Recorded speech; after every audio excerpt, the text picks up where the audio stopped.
Welcome back, one and all, to CubeCon. Justin Parnell, Dave McDarby in the booth, calling the last round of McDarby's Live the Dream Cube. And we have one, Jonathan Brostoff, off to the races with his minutes to the finish. And we have Ryan Leake, a former top 8 competitor for the previous SCG Winter 10K Cube draft that J-Bro won 3 years ago.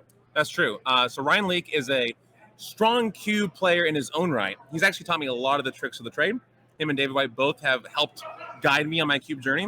So Ryan Leake here is playing a blue-red big spells deck. He opened up with Jacob Hawken Inspector, just a Jace Vryn's Prodigy to eat your heart out. Yep. But his goal is to get huge spells in the graveyard, spells such as Cruel Ultimatum, Inspired Ultimatum, Explosive Singularity, Blasphemous Axe, Rawls Outburst, and then use some way to cast them back for really cheap, using spells like Mnemonic Deluge, classic 9-mana spell, Mrs. Mastery. 8-mana spell if you overload it. That's true. Mrs. Mastery, or maybe even Urza, Lord High Artificer, to just spike. Well, we're off to a good start because we did just discard and it looked like to be an ultimatum with the treasure. Seize the Spoils. Seize the Spoils. And the Jacob Hawken did not last long as it got Shriekmaw on turn 2, followed up by a Liliana of the Veil on turn 3, which could play slightly into Mr. Leake's hands, but as we see, a discarding of a land could not be the case. I'm going to guess that Urza, Lord High Artificer, might be one of the more powerful cards in the cube. Yes, it is certainly. I think it was the 4th highest picked card during its last run of Magic Online. Okay.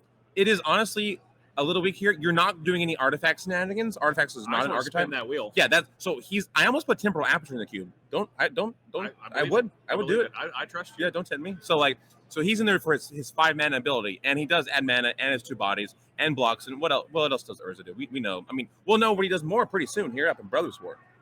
Shameless plug. Heyo. Yep. So Jonathan Brostoff is benefiting off of the recent, by recent I mean 3 years ago, rules change where you have more than one Planeswalker of the same type in play. So he has not only Liliana of the Veil, but Liliana of the Last Hope. And the jury's out on which Liliana we think is better. And I'm the jury, and I'll be coming back in. It's Liliana of the Last Hope. Okay. I'm sure you believe that to be true. I do. Okay, great. Now, maybe not in this matchup. Maybe not. So Ryan Leake does untap with Urza and has 5 mana available. It could be button hitting time. It could be Mind's Desire time, for one. It could potentially, and quite powerful when you have all of those spells you mentioned before. That's true. And the treasure token isn't even sacked to do it. Yeah, you just tap it. It's a Mox Sapphire now. Congratulations. Wow, Urza. I didn't know you put power in here. I did. Wow. I'm playing with power. And in fact, Ryan Leake is trying. So spinning the wheel is also another name for the cube. Yep. Just spin that wheel and see if Ryan can hit something. I hope he doesn't hit, like, Island. All right, J-Bro. So, yeah. Flex. I love it. Love the showmanship. That's showmanship. Here we go. Boom. That's it. You said you didn't want it to be an island, so I got what I wanted. That was a mountain. Yep. The future refused to change. All right. So Jonathan Brothers got 2 Lilianas. What are they going to do? Nothing. They're going to tick up. Well, they're going to prevent that Urza from attacking either of them very well on the next turn. That's true. Urza is now a -1/3 and gonna a braid team up with that Abrade to finish it off. Yep. That's some good math on J-Bro's part. That's what it takes when you're dealing with little fractions. I mean, which is what J-Bro's deck is kind of doing. Bang, bang, bang like a chicken wing. in J-Bro's that's exactly words, what he would say, yeah. Mm-hmm.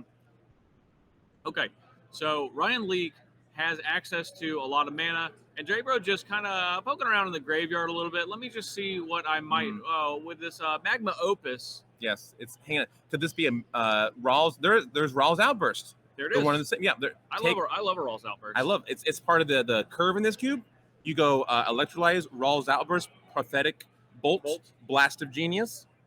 Oh, that's the curve. That's 3 to 6. Is a curve.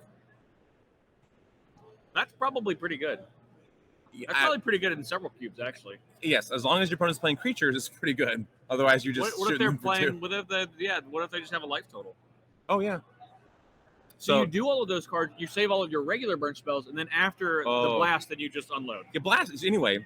You started blasting. Yep. So Ryan Leake picked up a card from that Rawls Outburst. Let's see if he can chain together a Fortunate Spells events for him to win the game. Now, I know that Ryan is not happy with the state of Liliana the Veil dismantling his hand, and we have a grief after Liliana goes to the graveyard that's going to finish the job. Good grief. So here comes Sublime Epiphany, counter the grief, bounce to Liliana, draw a card. Now, Ryan was definitely trying to bait an ultimate from that Liliana. This was good. This is also This will good. do. Yep. In making the cube, Ryan Leake drafted a few times with me and told me Sublime Epiphany was the best card in the cube. He told me that when he was drafting. And here he is putting his money where his mouth is. Quite literally with the trophy on the line, potentially for his entry into the top 64 tomorrow. Perhaps. And we have a 7-drop, which is a Scholar of Lost Trove. And this is going to say, I would like Sublime Epiphany to copy this, to draw a card. Now I'd like to do it again. Maybe a Magma Opus this time. What do you think? I think that was a powerful combination of cards and is doing just what his deck and this cube is built to do. Jonathan Brostoff, meanwhile, is playing Retail Limited with his only permanents being 6 swamps, 6 mountains. Or 3 mountains, 3 swamps. So, you know. And not only did we just do a number of things, we also just put 14 power on the board. Yep. I would not be surprised if there's 2 more lurking. And that is a Dauthi Voidwalker, famous for not being able to block any of the creatures on the board. It got its notes from Bitter Blossom about when to show up for the big fight. Yeah. But it is lethal scheming a Scholar. Normally times like this, aggressive deck is, and the control deck has lots of permanents. I look at the control deck's life total to see what the aggressive deck can do. It hasn't changed. It has not. So but you know what? J-Bro is not going to give up here. He's not. J-Bro played a 3/2 and also a Doomblade, but he gets to Surveil. Now something notable, if that 3/2 lives, J-Bro might pick up a free Scholar of Lost Trove, not only being able to cast something out of his graveyard, but also creating a 5/5 blocker, which is actually pretty good against Ryan Leake's board. That is substantial. League now, will need, yeah. There's going to be a 9-life chomping in the meantime. And maybe more than that if Ryan has his way. Ryan Leake has a full grip, I believe. I think I saw the Elder Dragon War peeking around in there, which means that the 2/2, the 3/2 would not belong for this world. Does that deal 4 damage? It does 2 damage for each creature. Woof. Just 2. And even to shadow creatures, they still take damage like normal. Yeah, it's in the italics of the reminder text. Oh. Even shadow creatures.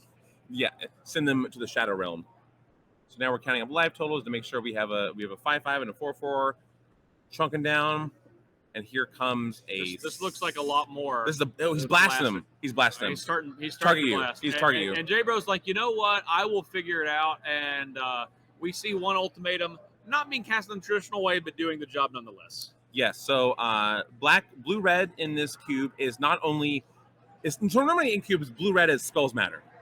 Oh, they look to matter here. They definitely matter here. Not only is this cube spells matter, but it's also mana value matters. MVM. So what is Ryan working with, seeing that J-Bro might be on a more aggressive slant?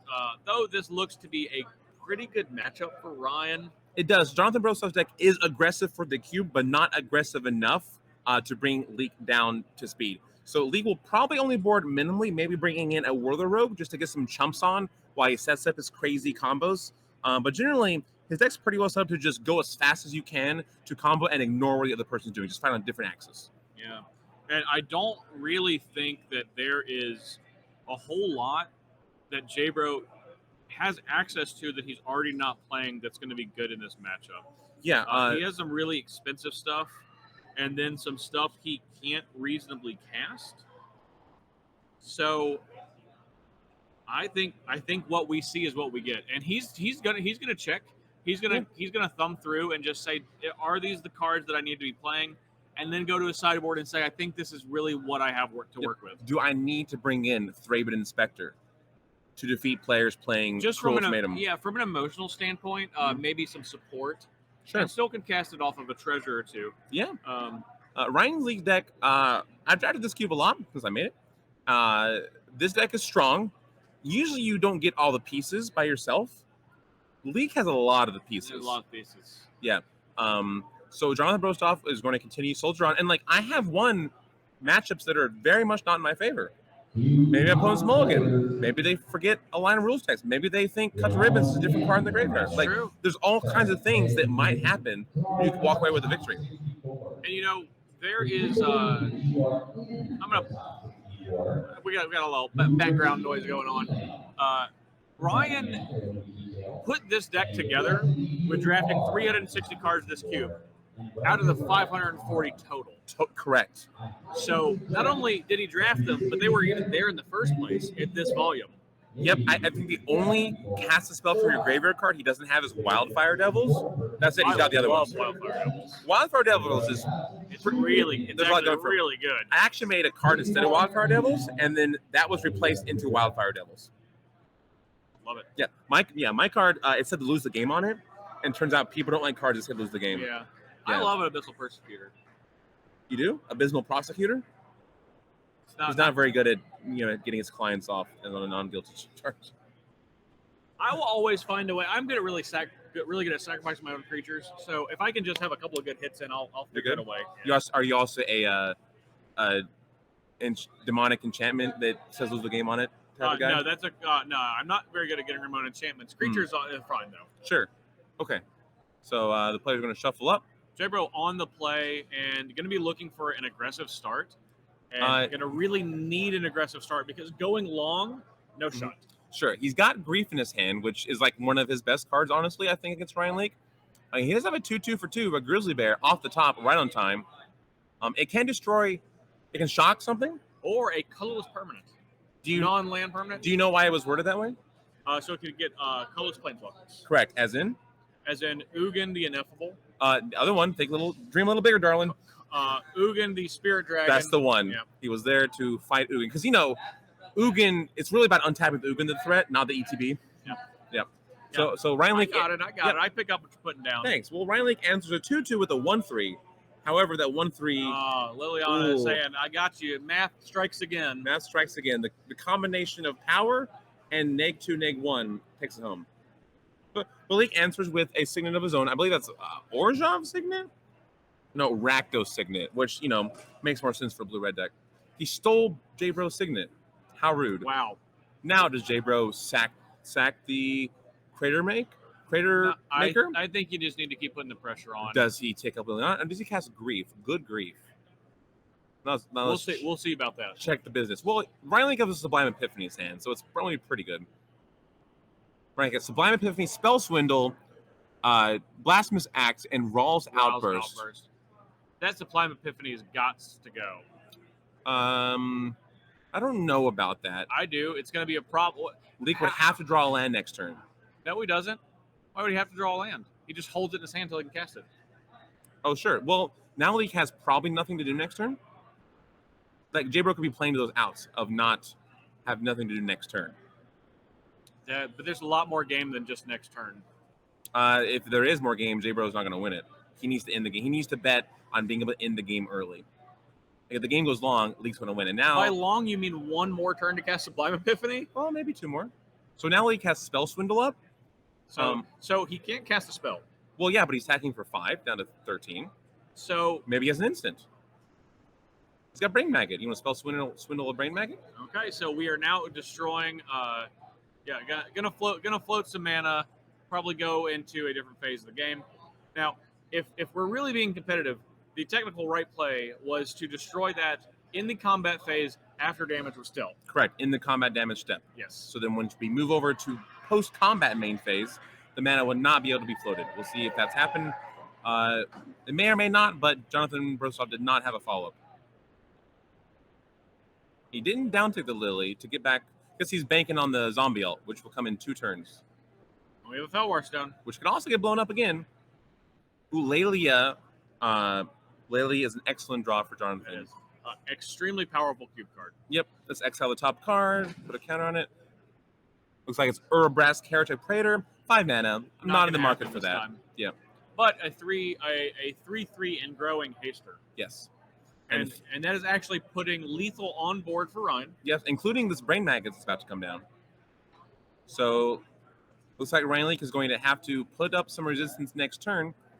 And the Brain Maggot's probably going to take whatever is the Explosive Singularity has been revealed. Yes. The Spirit Bomb itself. That was one of mine, by the way. Was it? Yes. I'm not surprised. Yeah, I wouldn't be either. So Blasphemous Act is taken. So now Leak has Sublime Epiphany is still in his hand.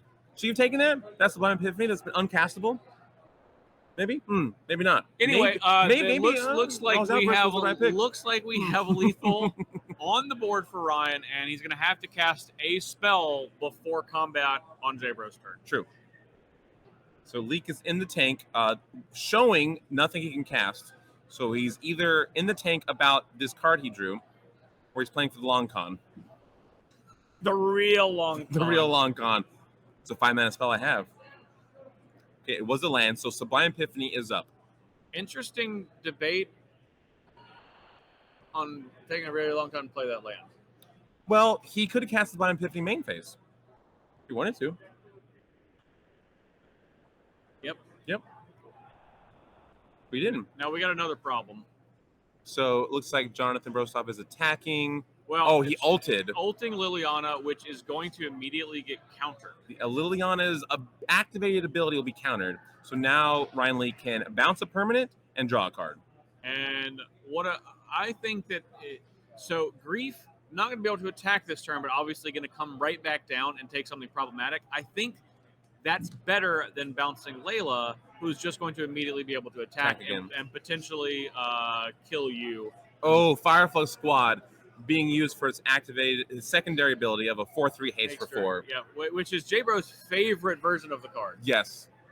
And we're gonna be off to game 3. We're game 3. We're in game 3 of the finals of the last Cube draft, drafted today, Saturday, at CubeCon 2022 in Madison, Wisconsin. Love it. Just like we drew it up. This is what you want to see. You want the most coverage possible. And J-Bro is showing Ryan Link that, listen, you may be good at Cube. Your deck may be really strong for this Cube, but I still got some fight in me. Definitely. You know, he says it's not over. It's not over yet. As Zero would say for Mega Man X4, it's not over yet. Specifically Mega Man X4. Well, Mega Man says not over yet. Zero says no time for games. But we do have time. We have time for one more game. We have time for one more game. One more. And then Zero's we're going to, anything. yeah, get this. And then after we finish these cubes, we're going to go Cube. We are going to go. Because it's CubeCon. I haven't cubed all day today. You haven't cubed all day? No. I cubed a lot. I've been here. They've been looking at me all day. Well, hearing my voice. And everyone watching right now is so thankful for that, I'm sure. Like, why don't people watching type in the chat how thankful they are for Justin Parnell commentating for all of CubeCon so far? You've been doing this for so long. I got to take a very short break to have lunch. And then back in the old Bootheruski. Wow. Well, you're doing Karanos' work because he's the blue-red god. Thank you, Chad. I see you. I see you giving me love. I do appreciate that. Yeah. You know what? We're doing it. We're doing it for the love. I'm happy to be here because this is what it's all about. It is. Truly, in every sense of the word, seeing high stakes Cube, and while people are still having fun at the same time, it doesn't get better.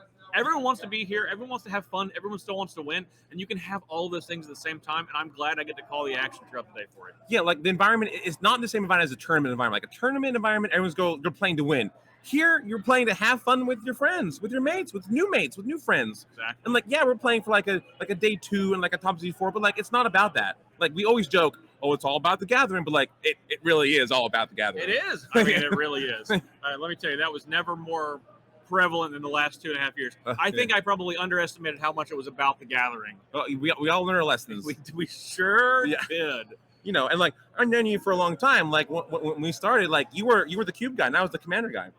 And now we flip flopped, and you were the Commander guy. I'm back to being the Cube guy. I mean, I was always the Cube guy. guy. Here you are at CubeCon. Yeah, that's true. But you know, we can be more than one guy. We're not just like notes on a piece of paper. No, we're people, human beings, flesh and blood. Ryan Lee on the play. On the play. This is gonna be important because obviously we have haste creatures in J-Bro's deck, and we have seen a number of times over the weekend the difference in a variety of cubes of the difference between playing the draw and actually hitting with heavy hitting haste creatures, because for the most part they're present in every cube.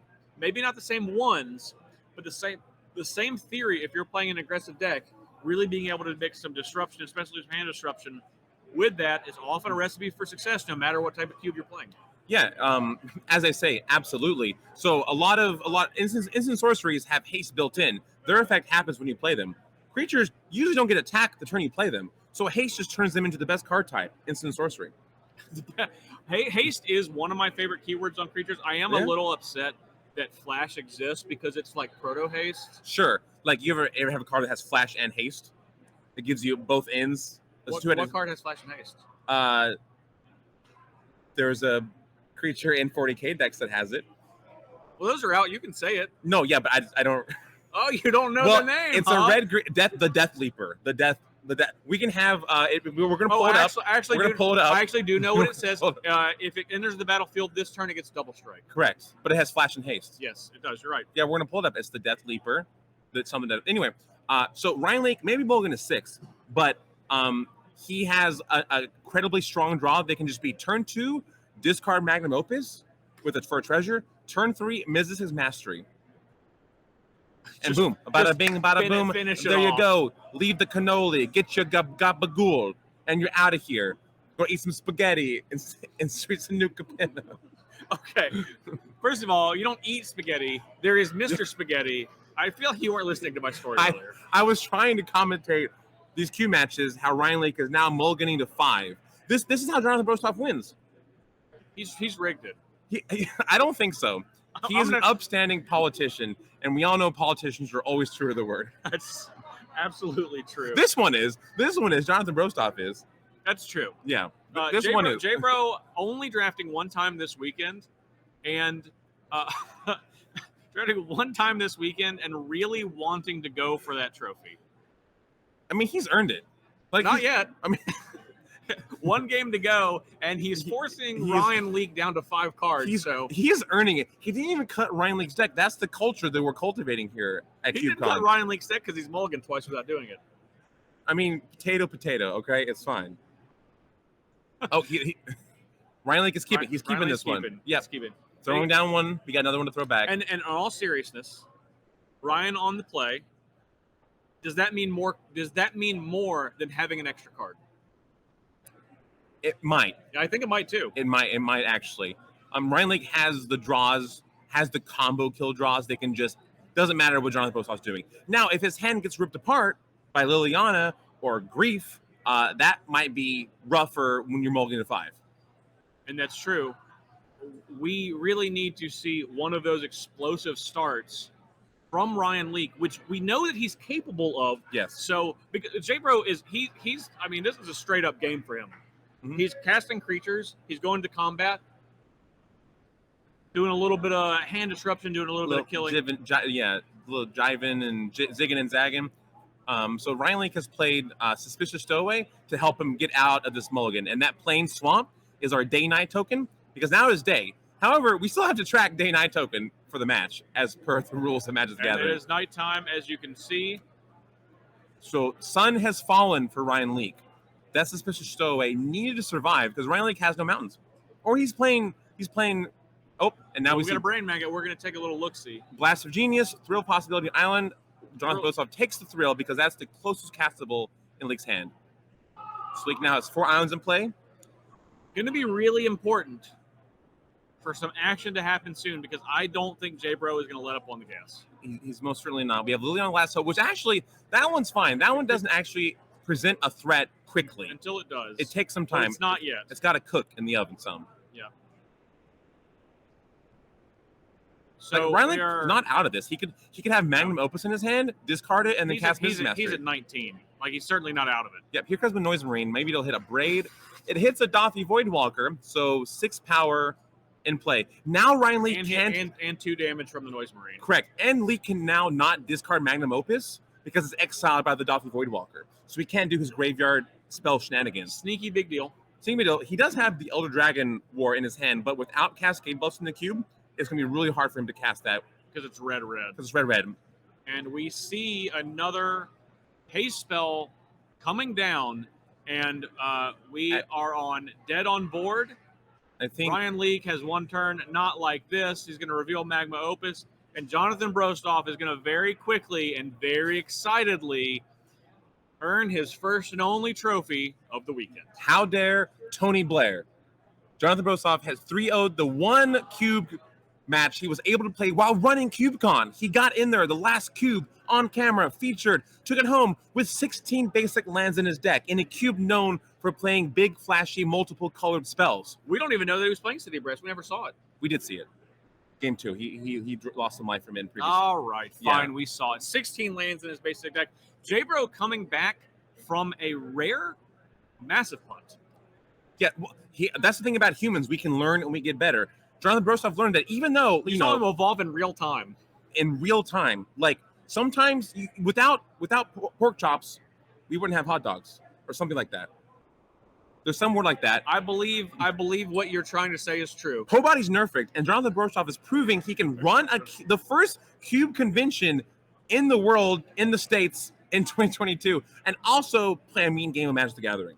And so we're ultimately, as we have done for all of the winners of the weekend, we're going to invite J-Bro in the booth. Now, J-Bro's been in the booth a couple of times, but this is going to be not from a commentary perspective. I'm going to ask him a couple of questions. Okay. I have some good ones. You do? I'm going to cut to the heart of Jonathan Brostoff. Why is Thraben Inspector in the board? That is exactly the first question I'm going to ask. Yes. Well, I mean, clearly he chose correctly. He won his pod. Yeah, I doing something right. There's nothing I can do to say that J-Bro's decision to draft Thraben Inspector, I would bet he picked it highly over a card that could have made his deck. I want to find out if that's true. What are the odds you think he P1'd it?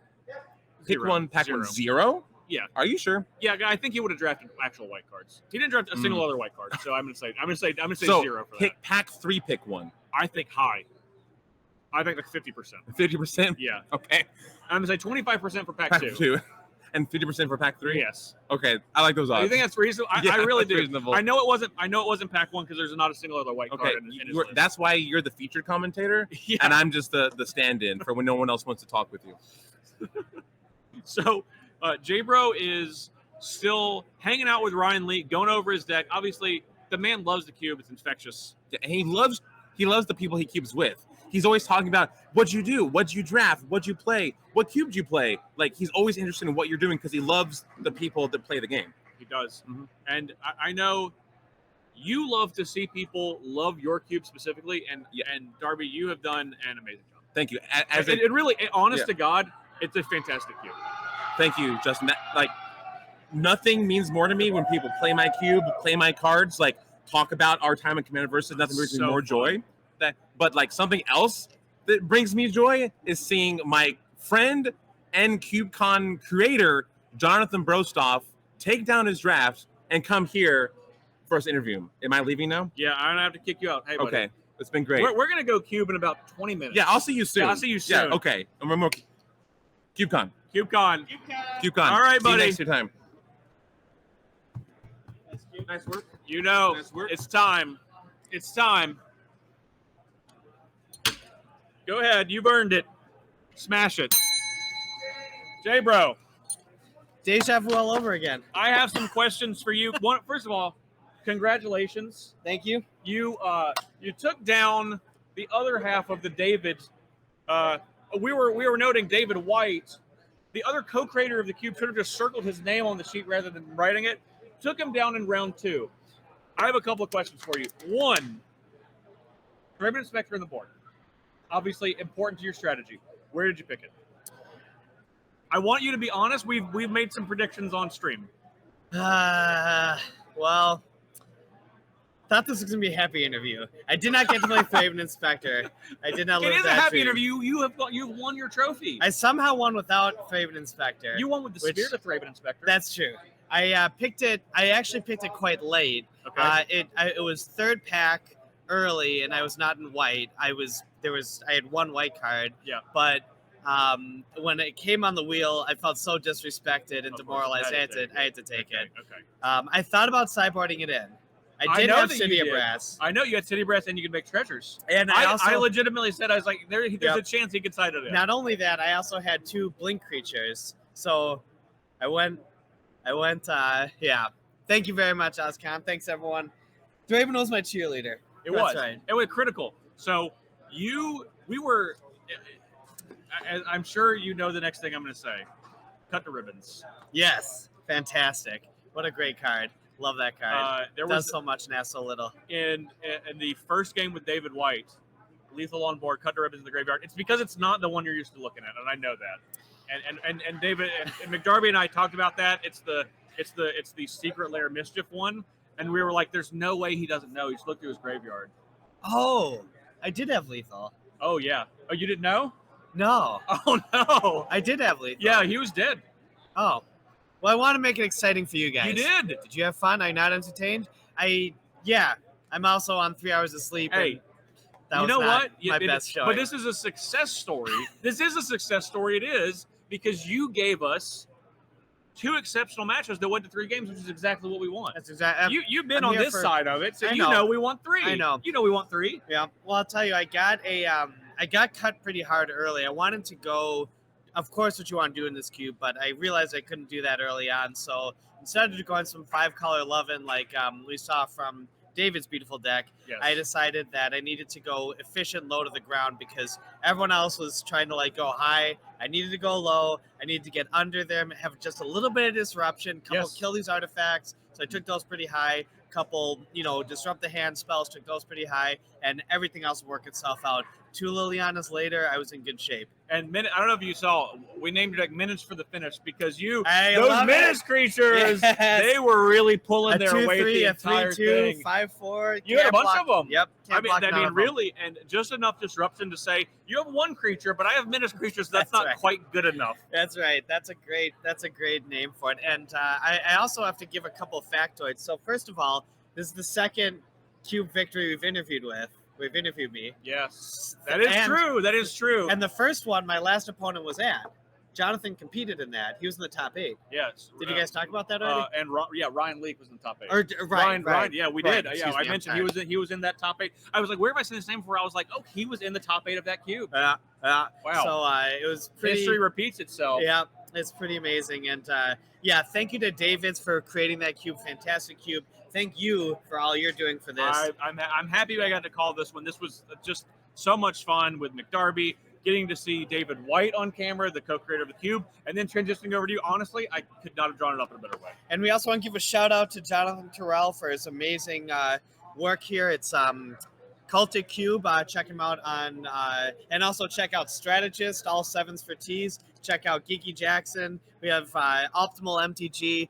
Shout out to Caleb Durward, Caleb the MTG. If you haven't seen him, check him out. He's a very good cube streamer. Thank you to everyone for coming through. Thank you to our production team. Thank you to all of the folks at Cloud Go Ranger. And thanks to everyone for being here.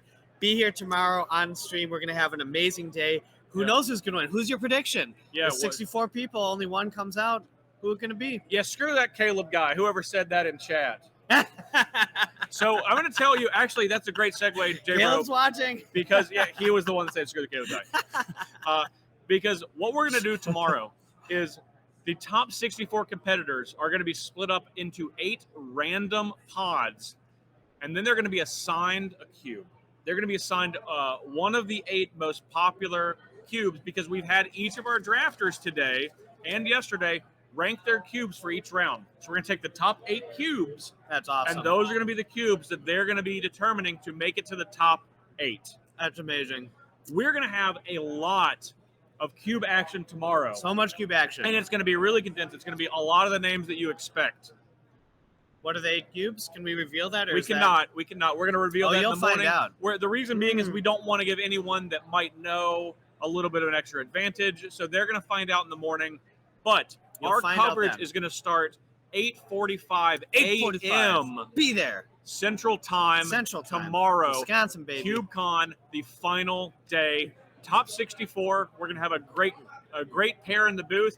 You're not going to see J-Bro and I until a little bit later in the day. But when you do, it'll But be this worth it. pair is going to call the top 8 draft and finals. And we are so excited to do that because we're going to crown, tomorrow we're going to crown a champion that has been put through the ringer. No doubt. Saving the best for last, like Blasphemous Act. Yep, That's right. that's right. Well, appreciate you all very, very much. Thank you. We'll see you tomorrow. Bless up, homies. Yes, thank you all. CubeCon, we love it. 8:45 Central Time tomorrow morning. Justin Parnell, Jonathan Brostoff for CubeCon. CubeCon. We'll see you tomorrow. Yeah. Have a good night, everybody. Bye.